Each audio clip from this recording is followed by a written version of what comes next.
Muchas veces solemos decir que el sagrado templo de Jerusalén fue destruido 2 veces. Decimos que la primera destrucción fue por manos del imperio babilónico, que era un imperio muy poderoso y muy conocido en el mundo antiguo, y decimos que la segunda destrucción del templo de Jerusalén fue unos cuantos siglos más tarde por manos del imperio romano en el siglo I, que en ese momento Roma estaba en la cúspide de su poder y controlaba gran parte del mundo conocido en ese entonces. Aún así, en realidad, y si lo pensamos más a fondo, el templo de Jerusalén prácticamente fue destruido 4 veces. Este hecho del que vamos a hablar en este video no es ampliamente conocido, pero si hacemos un análisis más profundo de la historia y de la tradición judía, podremos ver que en realidad esto es algo que pocos conocen. El primer templo de Jerusalén fue construido por el rey Salomón, el hijo del rey David. Salomón, él fue un rey de los cuales los judíos lo recordamos mucho, no solamente por su gran sabiduría, sino por contribuir a la unificación de Jerusalén. Este primer templo que construyó el rey Salomón era un templo conocido por su magnificencia, por su esplendor, y fue un templo que estuvo en pie durante aproximadamente 410 años.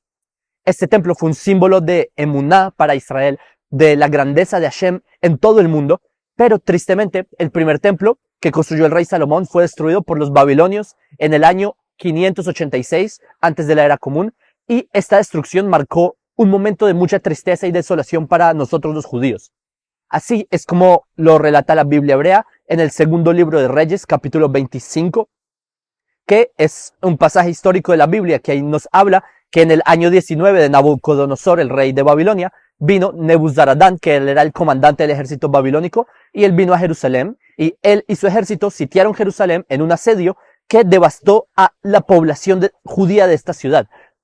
Y al final, tristemente, la gente de Nebuzaradán queman la casa de Hashem, o sea, nuestro templo sagrado. Y este es un acto que simbolizó no solamente la devastación física de nuestra nación, sino también es un profundo golpe a la identidad judía. A propósito, aquí en este versículo de la Biblia, de Segunda de Reyes 25, hay una contradicción con un versículo dicho por el profeta Jeremías. En Jeremías, capítulo 52, versículo 12, dice que la destrucción ocurrió en el 5º mes, el mes de Av, el 10º día del mes.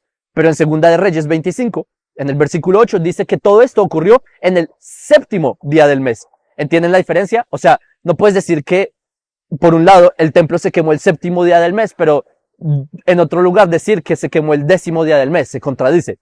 Entonces, ¿qué pasa aquí realmente? Lo que realmente ocurrió aquí, que durante el ataque de Nebuzaradán, es que el 7º día del mes fue el día del 7º del mes de Av, y los babilonios entraron al templo, durante 2 días lo profanaron. Y este acto de profanación, que fue muy devastador para los judíos, porque ustedes entienden, el templo de Jerusalén no es solamente un edificio, sino que es el corazón mismo de nuestra nación. Pero, en fin, el día 9 del mes de Av, estos desgraciados encendieron el templo con fuego y el templo se quemó y se consumió hasta el día siguiente. O sea, no hay contradicción, sino que la destrucción duró varios días. Así lo relata el Talmud en el tratado de Ta'anit. Y de hecho, es por eso que el profeta Jeremías se lamentó diciendo: "Oy lanu", que fue el día que se pusieron las sombras de la tarde. El día de la destrucción del templo de Jerusalén es el día más triste para nosotros los judíos, el día más triste en la historia, posiblemente. Cada año, en Tisha B'Av, que es el día 9 del mes de Av, los judíos conmemoramos la destrucción del templo de Jerusalén con ayuno y con llanto. Y recordamos no solo la pérdida del templo, sino también las numerosas persecuciones que hemos enfrentado los judíos a lo largo de nuestra historia. Y los judíos aspiramos a que algún día podamos reconstruir nuestro templo en nuestra capital eterna, Jerusalén. Esta esperanza y este anhelo que hemos tenido por siglos de lograr reconstruir nuestra nación es una parte fundamental de nuestra emuná y de esa visión futura que tenemos de Israel. En algún futuro video, Bezrat Hashem, con ayuda de Dios, les contaré más sobre este tema de la destrucción de Jerusalén, porque este tema no es solamente parte de nuestra historia, sino que es una lección continua para la humanidad sobre la emuná y la esperanza en tiempos de adversidad. Y bueno, después de este triste suceso, los babilonios nos exiliaron por primera vez al pueblo judío. Y este exilio se conoció como el cautiverio de Babilonia, que fue un exilio que duró alrededor de 70 años y fue un periodo de mucha transformación para el judaísmo, porque durante este tiempo los judíos mantuvimos vivas nuestras costumbres, nuestra identidad, nuestra tradición, y a pesar de estar lejos de nuestra tierra prometida y viviendo bajo un dominio extranjero. No solo eso, sino que fue en este periodo que también fue cuando los judíos adoptamos muchos de los conocimientos de la diáspora en Babilonia. Por ejemplo, la estructura del hebreo, las letras del hebreo, los nombres de los meses, hay muchas cosas. Y muchos judíos que salieron del exilio en Babilonia, que era una tierra extraña y lejana para nosotros, ahí los judíos vivimos como extranjeros, recordando siempre nuestra tierra ancestral. Y algunos pocos judíos que lograron quedarse en Judea, resistiendo, porque era muy difícil, era una tierra desolada, pero ellos mantenieron viva esa llama, esa herencia de nuestra nación. Pero el punto es que unos cuantos años después del exilio babilónico, en el año 538, antes de la era común, muchos judíos comenzaron a retornar a esta tierra. Ese retorno fue un rayo de luz para el pueblo judío, porque fue como el renacimiento de nuestra nación para poder reconstruir el Estado judío. O bueno, Estado judío no, porque en esa época no habían países, sino el reino judío. Y este es el momento cuando los judíos comienzan a retornar a Sion desde el cautiverio de Babilonia, que fue un periodo histórico porque marca un nuevo capítulo en nuestra historia. Y empieza a reconstruirse la independencia nacional que se había perdido.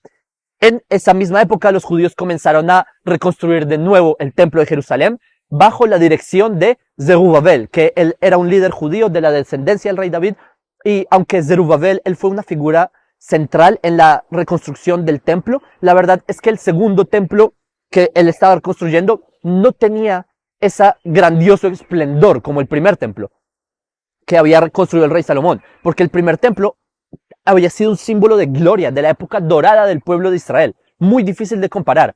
Por eso, en el libro de Ezra se relata cómo el segundo templo reconstruido fue decepcionante por su apariencia, por su pobreza, y esta diferencia entre el primer templo marca, o sea, se sentía en el aire, estaba muy marcada, porque es como una mezcla de alegría de que hay un templo reconstruido, pero de tristeza, porque ya no es un templo que era como lo que había antes. Fue tanto así que los ancianos judíos, que en su juventud ellos habían visto al primer templo, cuando ellos vieron los cimientos del segundo templo, los ancianos lloraban con voz fuerte. Así está escrito en el libro de Ezra, capítulo 3, versículo 12. Pero con el paso de los años, unos 230 años después de Ezra, Nehemías, de Zerubabel, cuando el pueblo judío ya estábamos más establecidos en nuestra tierra, llegó un nuevo líder que se llamaba Shimon HaTzadik, o Simón el Justo en español. Shimon HaTzadik era el gran sacerdote del templo de Jerusalén y él logró hacer que el templo pudiera tener una remodelación. Y esto fue una obra magnífica porque la renovación que logró hacer Shimon HaTzadik incluyó destruir parte del edificio que había construido Zerubabel. A propósito, en el Talmud, en el Tratado de Yomá, se cuenta que este mismo Shimon HaTzadik, él tuvo un encuentro con nada más y nada menos que con el rey Alejandro Magno. Alejandro Magno, para los que no recuerdan, fue un rey macedonio y uno de los más grandes conquistadores militares de la historia. Alejandro Magno, él creó uno de los mayores imperios de la antigüedad que se extendía desde Grecia hasta Egipto, llegaba por la India, enorme. El punto es que un día un grupo de gente que se llaman los samaritanos, ellos le pidieron al rey Alejandro Magno permiso para destruir el templo de Jerusalén. Y el rey les concedió la petición.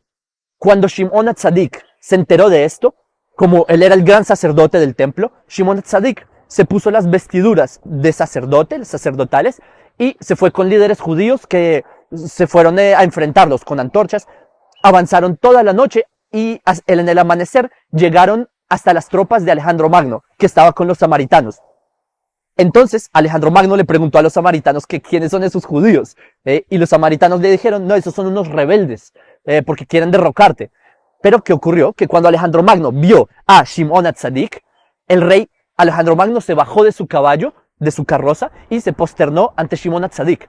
Y esto fue muy inesperado, porque ¿qué hace un rey como Alejandro Magno posternándose ante uno de esos judíos? Pero el rey Alejandro Magno le explicó que cuando él salía a sus batallas, él veía la imagen de Shimon HaTzadik y esa era una señal para su victoria. O sea, Alejandro Magno solía ver la imagen del sumo sacerdote de Jerusalén y eso es lo que le impresionó mucho cuando vio a Shimon HaTzadik con sus vestimentas. Al final de la historia, Shimon HaTzadik le explica al rey Alejandro Magno que vinieron desde Jerusalén para defender el templo y que en el templo de Jerusalén se reza por la paz y la victoria de Alejandro, y fue ahí cuando se invirtieron los papeles, que Alejandro Magno le permitió a los judíos que castigaran a los samaritanos, arrastrándolos hasta el monte Gerizim, etc. O sea, este relato muestra la gran personalidad que fue Shimon HaTzadik. De hecho, incluso Clearco, él registró que el filósofo Aristóteles, que él interactuó con un sabio judío llamado Simón. Al parecer se trataba de Shimon HaTzadik, porque recuerden que Aristóteles, él fue maestro de Alejandro Magno, y por eso él conoció muchos sabios de Israel de su generación. Y bueno, todo eso que les conté vendría siendo la renovación del segundo templo de Jerusalén, es decir, un tercero. Y esta fase de renovación fue un periodo muy significativo para nuestra historia, porque esto marca un nuevo capítulo en la existencia del templo y en la trascendencia de nuestro pueblo. Pero hubo una renovación más.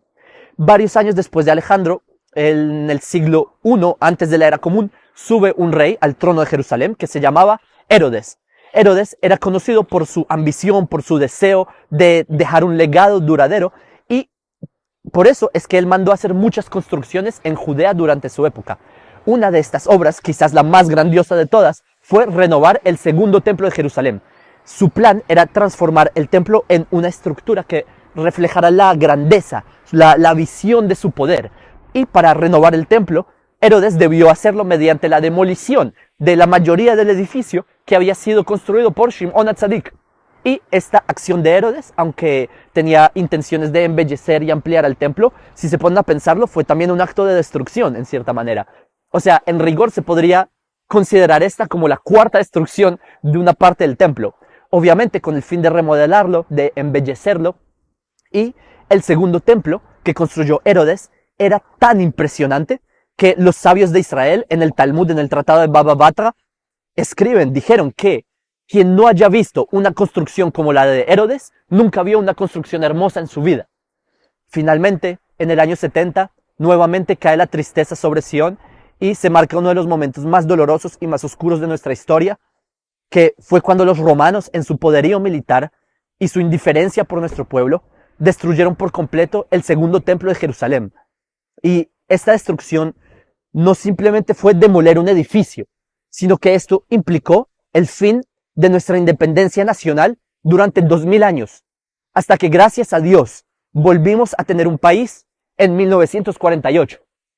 Los sacerdotes ya no están en el templo, los levitas ya no están cantando en las gradas los salmos del rey David, y esta es la mayor tristeza para el pueblo judío durante todas las generaciones.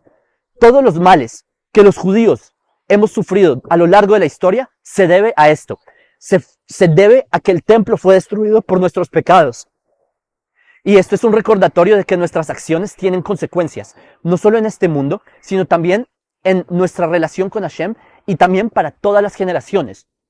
Lo que queda como recuerdo para nosotros del templo de Jerusalén es la explanada del templo, y hoy en día los árabes la invadieron, pusieron una mezquita encima para usurpar nuestra tierra, usurpar nuestra historia, y en este lugar ahora se ha vuelto un cruce de caminos y un centro de conflicto en donde se ha causado muchas guerras, obviamente. Y a pesar de esta transformación del paisaje que hay ahora, que hay una mezquita ahí en el monte del templo, eso sigue siendo un recordatorio para los judíos de que el templo se perdió, pero ahí es donde los judíos y los noágidas aspiramos a que algún día esta gloria de Hashem, esta santidad retorne.